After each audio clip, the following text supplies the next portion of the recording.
ذائل درود شریف کے حوالے سے آقا کریم رؤوف الرحیم صلی اللہ تعالیٰ علیہ وسلم کے فرمان علی شان کا مفہوم آپ حضرات کے ذوق و شوق اور حلاوت ایمانی میں اضافے کے لیے ہمارے آقا مولا صلی اللہ تعالیٰ علیہ وسلم کے مبارک فرمان کا مفہوم ہے کہ جس نے میرا نام سنا اور مجھ پہ درود نہ پڑھا وہ بخیل ہے۔ اور ظاہر سی بات ہے یہ بخل وہ بخل ہے کہ جس کے بارے میں کہا گیا ہے کہ بخیل اربود زاہد بحر بر بہشتی نہ باشد بحکم خبر۔ بزرگوں نے یہ کہا ہے کہ بخیل اگرچہ بہت بڑا عبادت گزار ہی کیوں نہ ہو لیکن وہ جنتی نہیں ہوگا۔ تو بہرحال اس بخل سے خاص کر ہر طرح کے بخل سے بچنا ضروری ہے، لیکن آقا کریم صلی اللہ تعالیٰ علیہ وسلم پہ درود و سلام پڑھنے کے حوالے سے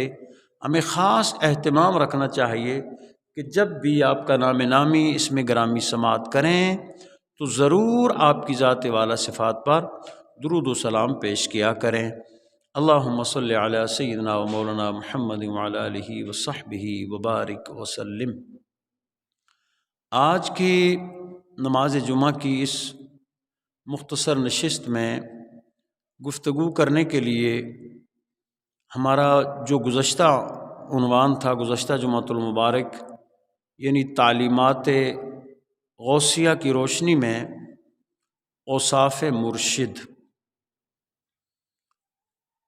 اسی عنوان کو ہم تھوڑا سا اور آگے بڑھائیں گے اور اس میں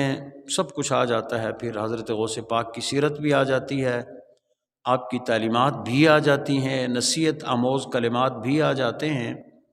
اور ساری چیزیں اس میں اکٹھی ہو جاتی ہیں۔ اور پھر ہمارے مرشد گرامی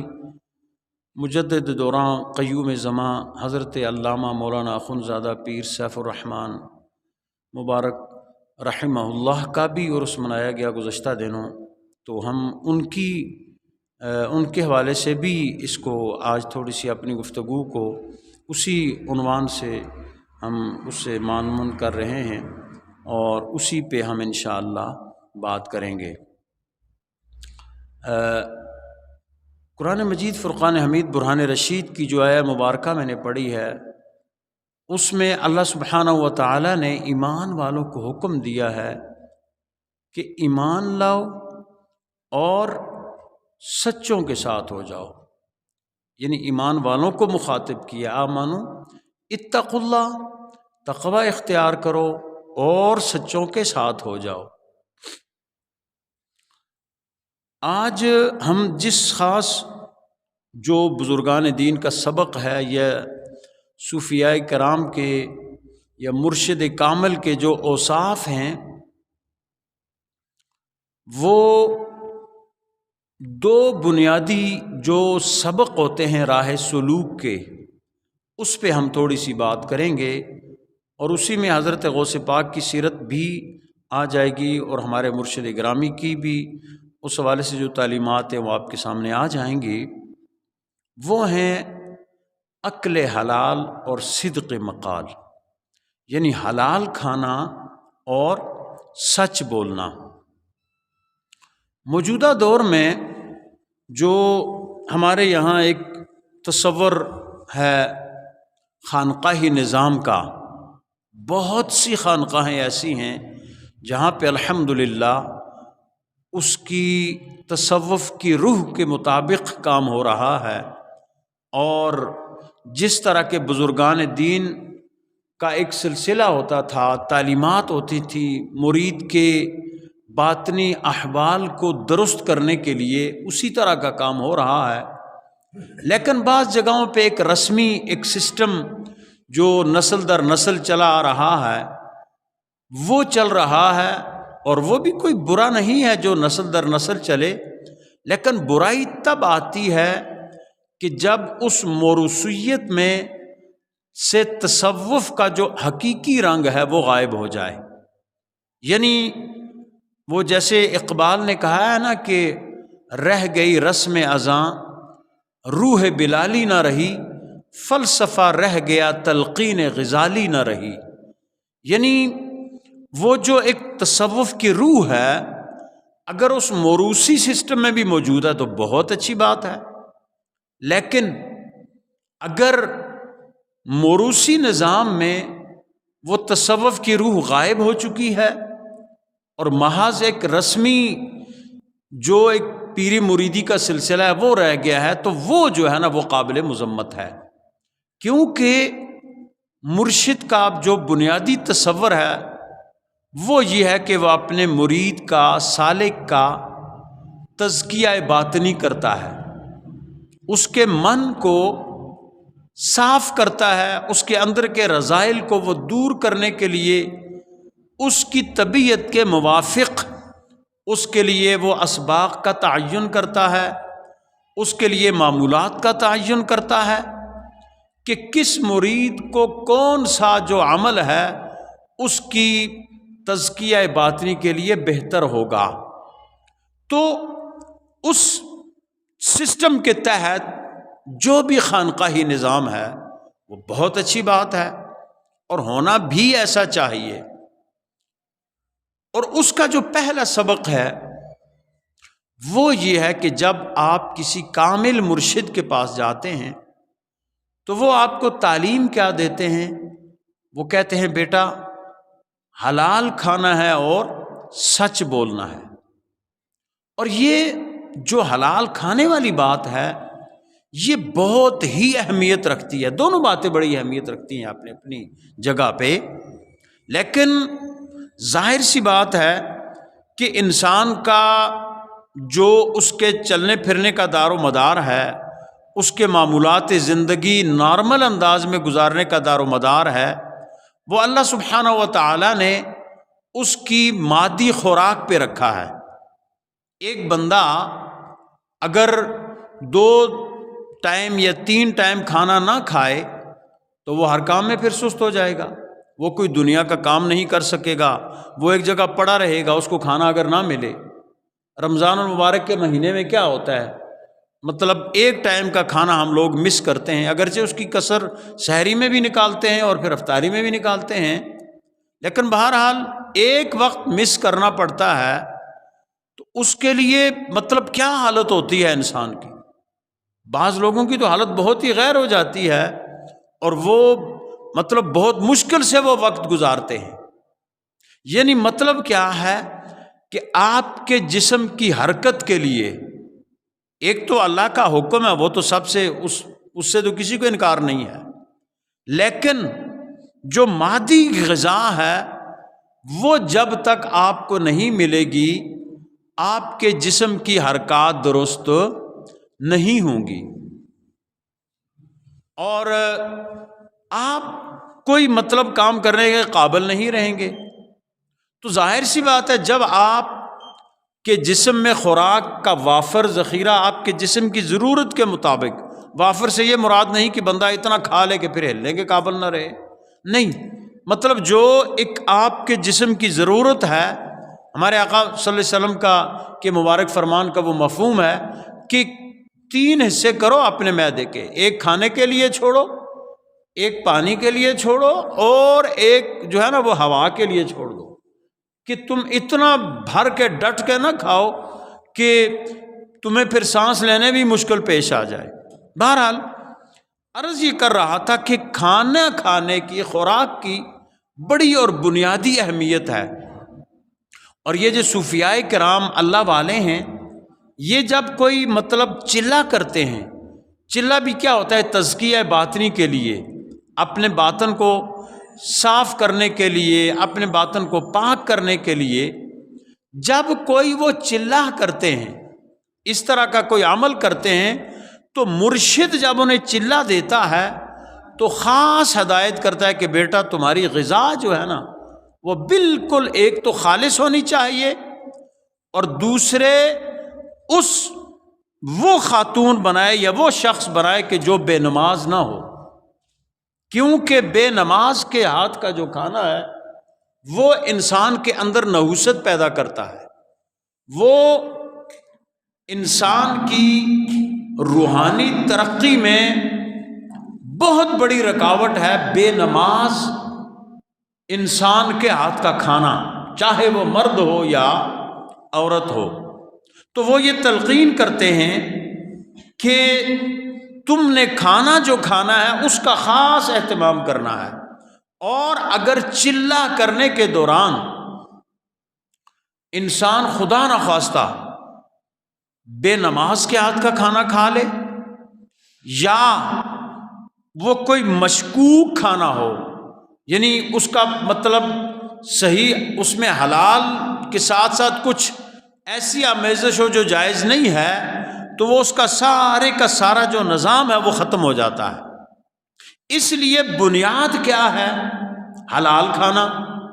اور سب سے بہترین انسان کے لیے حلال کھانا وہ ہے کہ جو وہ اپنے ہاتھ سے کماتا ہے۔ مطلب آج کل کے دور میں اب تو ٹرینڈ یہ چل گیا ہے کہ جو علماء اور مشائخ کا طبقہ ہے، علماء میں تو پھر ظاہر سی بات ہے محنت کرتے ہیں، آپ کو ٹائم دیتے ہیں، اپنا وقت صرف کرتے ہیں، پڑھاتے ہیں۔ حالانکہ قرون اولیٰ میں علماء نے یہ مساجد کی خدمت کو، امامت، خطابت، ان چیزوں کو آمدن کا ذریعہ نہیں بنایا ہوا تھا، یعنی انہوں نے اپنے کسب معاش کے لیے مختلف کام چنے ہوئے تھے، مختلف وہ کام کرتے تھے۔ لیکن جب مطلب زمانے کی رفتار تھوڑی تیز ہوئی تو متاخرین نے یہ فتویٰ دیا کہ اب جو شخص کہیں پہ خدمات سر انجام دیتا ہے، کہیں امامت کرواتا ہے، کہیں پڑھاتا ہے، کہیں مؤذن ہے، کہیں درس و تدریس کر رہا ہے، تو چونکہ وہ کوئی اور کام اس دوران نہیں کر سکتا،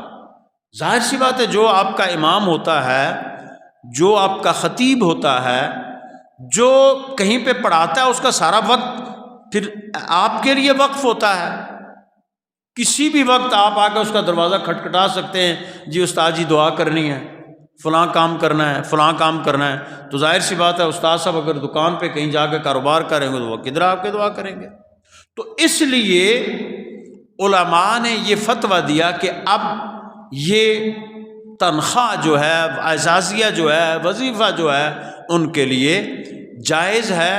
اور بہت سے ایسے تقوی والے لوگ اب بھی ہیں کہ جو فی سبیل اللہ یہ خدمات سر انجام دیتے ہیں، وہ کہتے ہیں، اور ثواب بھی اسی کا ہے۔ مثلا بطور مثال میں عرض کرتا ہوں، ایک بندہ اذان دیتا ہے، وہ اس کو وظیفہ ملتا ہے، معنی اعزازیہ ملتا ہے، اب اس کے لیے وہ ثواب نہیں ہے کہ جو ایک بندہ تسلسل کے ساتھ صرف حصول ثواب کے لیے اذان دیتا کہ مجھے کوئی اعزازیہ، کوئی ماہانہ وظیفہ نہیں چاہیے، میں صرف اللہ کی رضا کے لیے یہ کام کروں گا، تو بہت سے ایسے لوگ ہیں۔ لیکن علماء تو پھر ایک وقت دیتے ہیں، لیکن اب مشائخ میں یہ بہت ایسی چیزیں پیدا ہو گئی ہیں کہ ان کی آمدنی کا سارا دار و مدار، اکثریت، بہت سے مشائخ ایسے بھی ہیں جن کے اپنے کاروبار ہیں، جن کا اپنا ایک ذریعہ آمدن ہے الگ سے، لیکن غالب اکثریت ان لوگوں کی ہے کہ جو صرف جو اس خانقاہ کی آمدنی ہوتی ہے اس پہ گزارا کرتے ہیں، اور پھر اسی حساب سے آگے پھر مریدوں کو یا آنے والوں کو پروٹوکول بھی ہوتا ہے۔ تو یہ کھانا بھی ایک اعتبار سے یہ جائز تو ہے کہ ظاہر سی بات ہے وہ وہاں پہ خدمت کے لیے ہوتے ہیں، ان کے یہاں مہمان ہوتے ہیں، لوگ آتے ہیں، لنگر کا ایک سلسلہ چلتا ہے، وہ لوگوں کے لیے دعوت و ارشاد کا کام کرتے ہیں، لیکن ان کے لیے بھی بہتر یہ ہے کہ وہ اپنا ذریعہ آمدن کوئی ایسا بنائیں تاکہ وہ ان کی نظر یہ نہ ہو کہ مرید ہمیں نذرانہ دے گا تو ہم گزارا کریں گے۔ اس سلسلے میں حضرت غوث پاک رضی اللہ تعالی عنہ کی مثال ہمارے سامنے بڑی واضح ہے کہ آپ ایک بہت بڑے اپنے وقت کے بہت بڑے اور کامیاب تاجر بھی تھے، یعنی آپ دیکھیں کہ ایک طرف تو وہ ہزاروں لوگوں کی اصلاح اور ان کے تزکیہ نفس، تصفیہ قلب کے لیے وہ کام کر رہے ہیں، ان کے تزکیہ باطنی کے لیے وہ مختلف آپ ان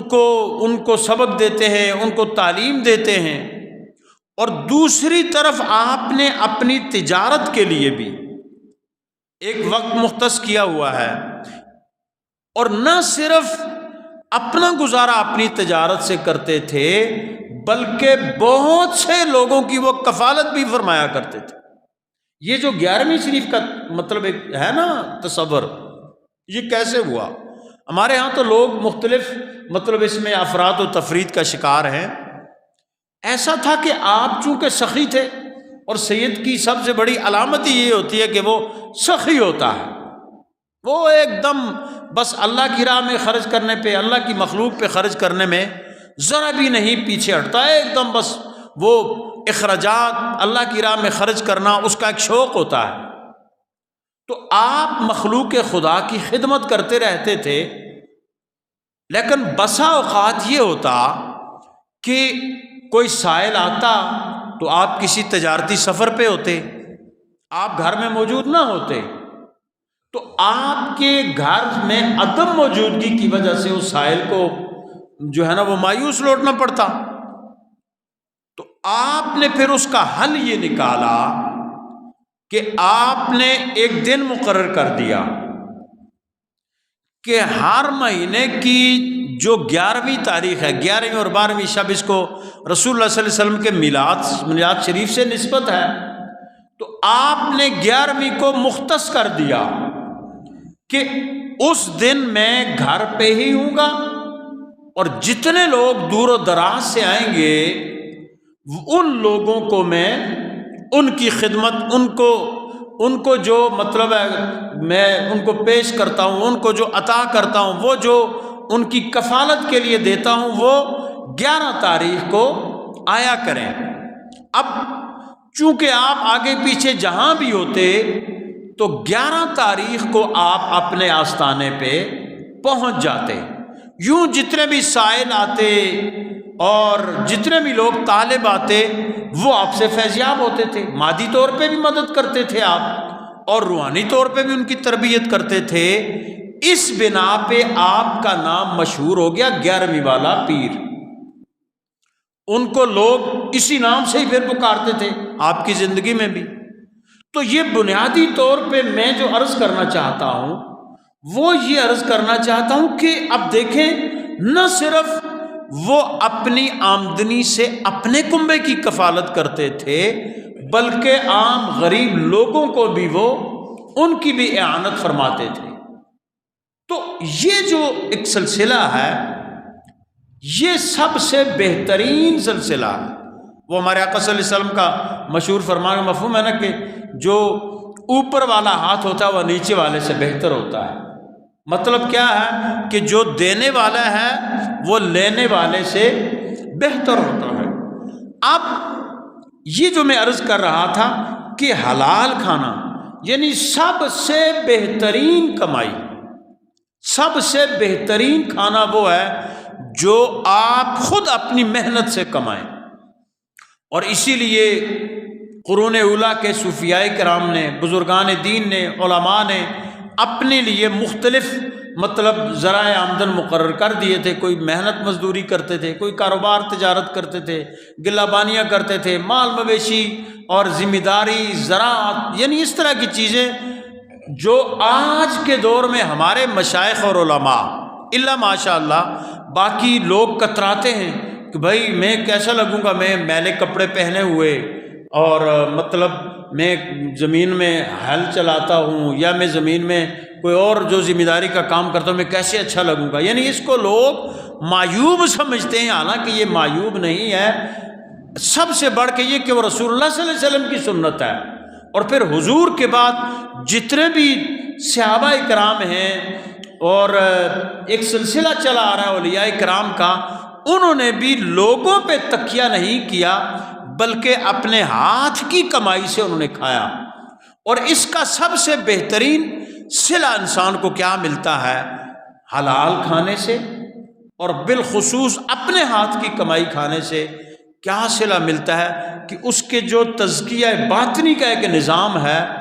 وہ بہتر ہوتا رہتا ہے۔ کیوں کہ اگر خدا نہ خواستہ کسی انسان کے اندر حرام کا لقمہ چلا جائے، وہ حدیث پاک کا مفہوم ہے کہ حرام لقمہ، ایک لقمہ جس کے اندر چلا گیا، اس کی 40 دن کی عبادت ہی قبول نہیں ہے۔ پھر وہ ایک حدیث پاک کا مفہوم ہے کہ بہت سے ایسے لوگ ہیں کہ جو بکھرے ہوئے بالوں کے ساتھ، غبار میں اٹے ہوئے بالوں کے ساتھ، پھٹے پرانے لباس کے ساتھ وہ دعا مانگتے ہیں، یعنی بظاہر وہ بہت عاجز مسکین نظر آتے ہیں، لیکن ان کی دعا رد ہو جاتی ہے۔ کیوں رد ہو جاتی ہے؟ کہ ان کا کھانا حرام کا ہے، ان کا لباس حرام کا ہے۔ تو حرام کا لباس یا حرام کا کھانا یا حرام کی رہائش گاہ اختیار کر کے اگر انسان کہے کہ مجھے اللہ کی معرفت نصیب ہو جائے، تو ایسا ممکن بالکل نہیں ہے کسی صورت میں بھی۔ کیونکہ دیکھیں نا، جب بنیاد ہی حرام پہ رکھ دی جائے تو پھر آگے کیسے ممکن ہے کہ یہ چیزیں ٹھیک ہوں گی؟ پوری ایک آپ کے پاس دودھ کا برتن ہو، اس کے اندر ایک قطرہ پلیدی کا پڑ جائے تو کون اس کو استعمال کرے گا؟ کوئی بھی اس کو صاحب ہوش استعمال نہیں کرے گا۔ بھائی اس کے اندر پلیدی کا ایک قطرہ پڑ گیا ہے، فلہذا میں اس کو استعمال نہیں کرتا۔ یہ تو آ گیا حلال کھانے کے حوالے سے۔ اور حضرت غوث پاک، میں بلکہ آپ کا ایک بڑا خوبصورت، آپ سے پھر وقت نہیں رہتا، چیز آپ سے میں شیئر کرنا چاہتا ہوں کہ اتنے بڑے وہ تاجر تھے نا اپنے وقت کے۔ ایک مرتبہ کوئی باہر سے بندہ آیا نا، باہر سے کسی باہر کے ملک سے بہت ہی قیمتی لباس لے کے، قیمتی کپڑا لے کے آیا، خلیفہ وقت کے پاس گیا۔ وہ خلیفہ لوگ بھی کیا کمال کے لوگ تھے۔ خلیفہ وقت کے پاس گیا کہ میں یہ قیمتی لباس لایا ہوں آپ کے لیے، تو آپ اس کو خرید لیں۔ تو خلیفہ نے جب اپنا بجٹ دیکھا تو اس نے کہا بھائی یہ تو بہت قیمتی ہے، میں یہ لباس، میرے پاس اتنا بجٹ نہیں ہے کہ میں یہ لباس خریدوں۔ تو وہ بڑا مایوس ہوا بیچارہ کہ یار میں اتنی دور سے سفر کر کے آیا، اب جب خلیفہ نہیں خرید سکتا تو اور کون خریدے گا؟ حضرت غوث پاک کو یہ پتہ چلا کہ کوئی ایسا تاجر آیا ہے کہ جو مایوس ہو کے جا رہا ہے۔ تو آپ نے اس کو بلایا، اس کا وہ کپڑا دیکھا تو کپڑا واقعی بہت قیمتی تھا۔ آپ نے اس کی قیمت اس کو ادا کر دی، یعنی اتنا ان کے پاس اللہ کا دیا ہوا مال تھا کہ انہوں نے جو کپڑا خلیفہ وقت نہیں خرید سکا انہوں نے وہ خرید لیا۔ تو خلیفہ کو بڑا تجسس تھا کہ یار کون بندہ ہوگا جو یہ لباس خریدے گا؟ تو اس نے پیچھے کوئی بندہ لگا دیا، یار دیکھو یہ ان سے یہ کپڑا اس تاجر سے کون خریدے گا؟ اب حضرت غوث پاک نے وہ کپڑا خریدا اور اپنے درزی کو بلایا اور اسے کہا کہ میرے لیے اس کا ایک جبہ بنا دو، ایک جبہ بنا دو میرے لیے۔ وہ درزی لے کے چلا گیا۔ وہ جو خلیفہ نے بندہ بھیجا تھا تو وہ اسی ٹو میں تھا کہ یار یہ کہاں جائے گا، کیا کرے گا۔ اب جب درزی نے کٹنگ کی اس کی، مطلب وہ کپڑے کی جو کٹنگ کرتے ہیں جبے کی، تو درزی آپ کے پاس آیا، حضرت غوث پاک کے پاس، اور عرض کرنے لگا حضور ایسا ہے کہ کپڑا کچھ کم ہے، یعنی باقی تو پورا ہے لیکن ایک بازو کے لیے کپڑا کم ہو گیا۔ تو حضرت غوث پاک نے فرمایا اچھا آپ جس ٹاٹ پہ بیٹھے ہوئے تھے، ٹاٹ مطلب لباس آپ کا بہت شانہ ہوتا تھا، بڑا قیمتی بھی ہوتا تھا اور کم قیمت بھی، لیکن آپ بیٹھے ہوئے تھے ٹاٹ پہ، آپ نے اس ٹاٹ کا ایک کونا کاٹا اور اس کو دے دیا کہ جا کے یہ جو بازو ہے نا اس ٹاٹ کا بازو لگا دو۔ وہ درزی بڑا حیران ہوا، جی دنیا کا اتنا بڑا قیمتی کپڑا اور اس کے ساتھ میں ٹاٹ کا بازو لگا دوں، ظاہر سی بات ہے آج کل ہم لوگ بھی کوئی کپڑا پہ ہم کہتے ہیں یار ادھر ذرا استری بھی ٹھیک ہونی چاہیے، مطلب اس کی آگے میچنگ بھی ٹھیک ہونی چاہیے، کوئی ایسا مسئلہ نہ ہو۔ تو وہ بڑا حیران ان کا، حضور یہ اتنے قیمتی کپڑے تھا؟ انہوں نے کہا تو لگا دے جو میں تجھے کہتا ہوں، باقی باتیں چھوڑ۔ تو وہ جو بادشاہ نے، خلیفہ وقت نے جو بندہ بھیجا ہوا تھا، جب اس نے جا کر رپورٹ کی نا اپنے خلیفہ کو، اس نے کہا خلیفہ کیا بتاؤں، یہ لباس اور وہ کپڑا اس شخصیت نے خریدا ہے کہ جس کی نظروں میں اس قیمتی کپڑے اور ٹاٹ کی اہمیت ایک جیسی ہے، یعنی کوئی فرق نہیں ہے۔ وہ کہتے ہیں کہ کپڑا کم ہو گیا لہذا ٹاٹ کا ہی بازو لگا دیں۔ تو یہ ایک اللہ کے ولی کی نشانی ہوتی ہے کہ اس کی نظروں میں یہ دنیاوی مال و متاع کی کوئی حیثیت نہیں ہوتی۔ ہاں اللہ کا دیا ہوا حق حلال کا ہو یہ برا نہیں ہے۔ مثلا اگر اللہ نے کسی کو دیا ہے، اس کی حلال کی کمائی ہے تو بہت بڑی بات ہے، کیونکہ ہمارے آقا صلی اللہ علیہ وسلم کے صحابہ کرام میں کئی حضرات ایسے گزرے ہیں جو اپنے وقت کے کروڑ پتی بلکہ ارب پتی سمجھنے تھے۔ یعنی دیکھیں نا، سینکڑوں غلام حضرت سیدنا عثمان غنی نے خرید کے ادا کر دی۔ آج ہم ایک بکری لینے کے لیے بھی تھوڑے سے ہمیں مسئلہ پڑے گا، یار بکری خریدیں، بھینس خریدیں، گائے سو، لیکن ایک انسان کو خرید کے آزاد کرنا کتنی بڑی بات ہے۔ انہوں نے ایک نہیں کئی سینکڑوں لوگوں کو حضرت عثمان غنی نے خرید کے، حضرت عبد الرحمن بن عوف اتنے بڑے امیر اور تاجر تھے کہ اس وقت کے حساب سے وہ جیسے کہہ لیں آپ ارب پتی تھے۔ یعنی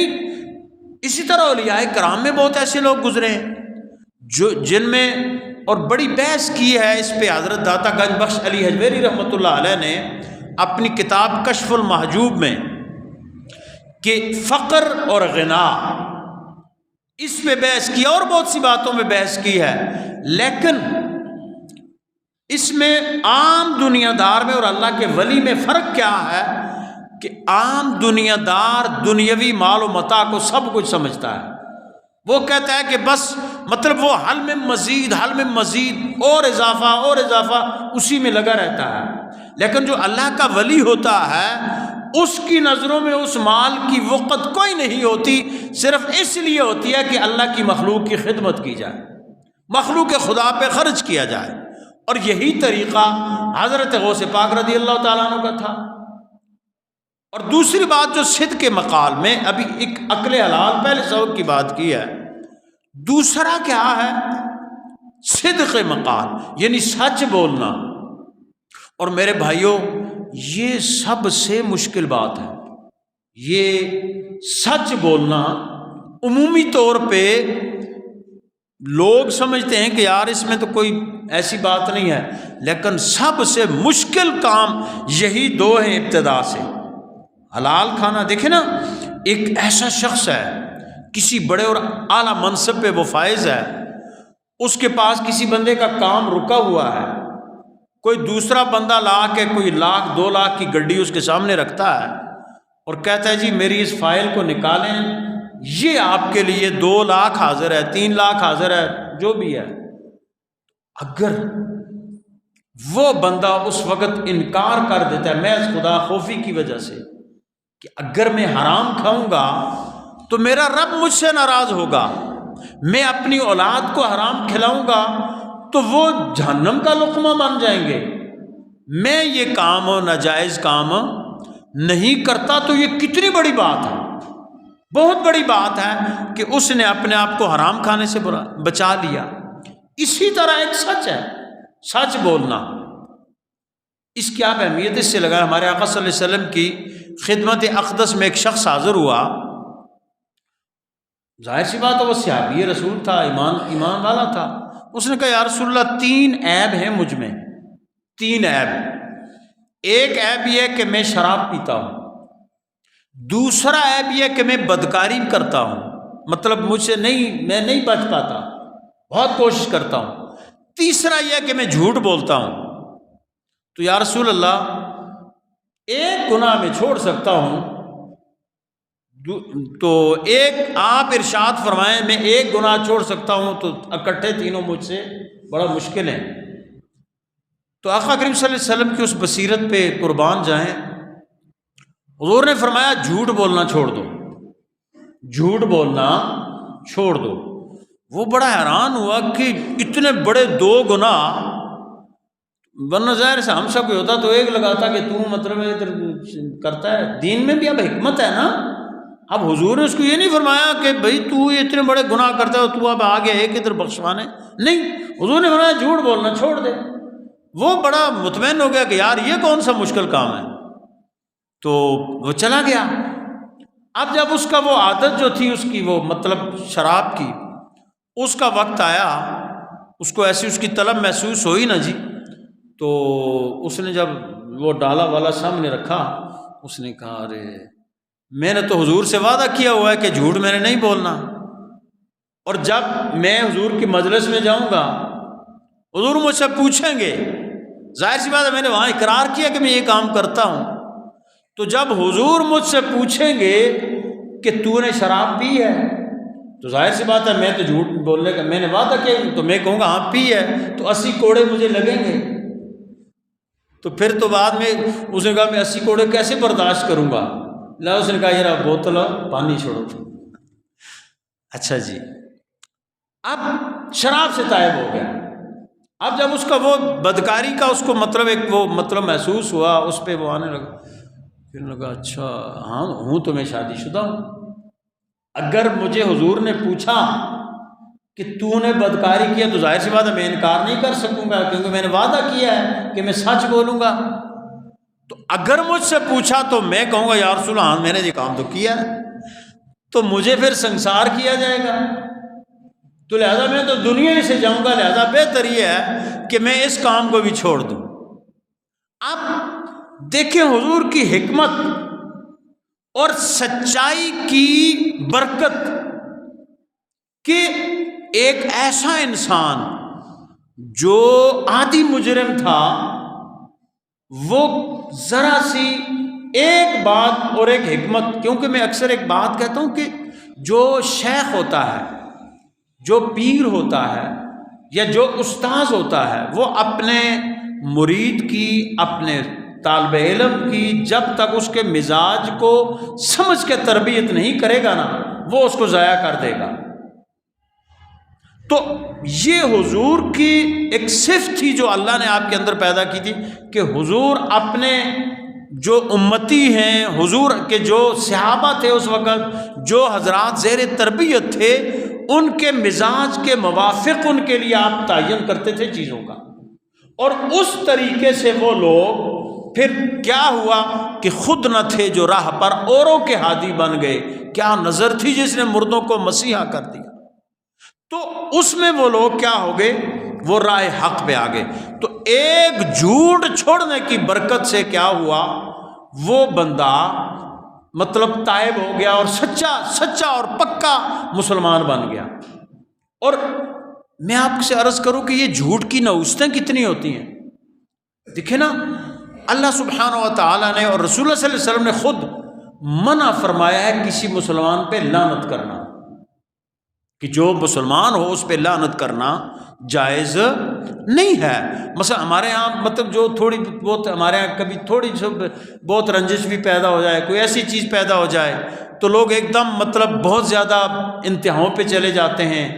لعنتیں کرنے لگتے ہیں، کچھ ایسی چیزیں کرنے لگتے ہیں۔ تو یہ لعنت کرنا کسی مومن کے لیے جائز نہیں ہے کہ وہ دوسرے مومن پہ لعنت کرے، لیکن اللہ نے خود اپنے کلام میں فرمایا فَنَجْعَلْ لَعْنَةَ اللَّهِ عَلَى الْكَاذِبِينَ، اور لعنت اللہ علی الکاذبین، کہ جو جھوٹ بولنے والے ہیں ان پہ اللہ کی لعنت ہے۔ یعنی یہ حدیث پاک میں اس کا مفہوم عرض کر رہا ہوں کہ جھوٹ کی نحوست اتنی ایسی ہے کہ جب انسان جھوٹ بولتا ہے تو اس کی بدبو سے جو اس کے کرام کاتبین فرشتے ہیں وہ اس سے ہزاروں میل دور چلے جاتے ہیں۔ یعنی جھوٹ کی اتنی نحوست ہے۔ ہمارے آقا صلی اللہ علیہ وسلم سے پوچھا گیا یا رسول اللہ، یہ مطلب بہت سی چیزوں کا نام لیا گیا کہ کسی مسلمان میں فلاں عیب ہو سکتا ہے، تو آپ نے کہا ہاں ہو سکتا ہے، کیونکہ انسان ظاہر سی بات ہے خطا کا مرکب ہے، اس سے غلطی ہو سکتی ہے، گناہ اس سے ہو سکتا ہے، وہ مطلب مبتلا ہو سکتا ہے اس میں۔ لیکن جب آپ سے یہ پوچھا گیا یا رسول اللہ کوئی مومن جھوٹ بھی بول سکتا ہے، تو حضور نے فرمایا ہرگز نہیں، مومن کبھی جھوٹ نہیں بول سکتا۔ تو میرے بھائیوں اور دوستوں اور بزرگوں، اس فرمان کی روشنی میں ذرا ہم اپنے پورے احوال پہ غور کریں۔ یعنی مطلب کیا ہے کہ جھوٹ اور ایمان ایک دوسرے کی ضد ہیں، متضاد ہیں ایک دوسرے کے۔ یعنی جس طرح دن اور رات ایک دوسرے کی ضد ہیں، اندھیرا اور اجالا ایک دوسرے کی ضد ہیں،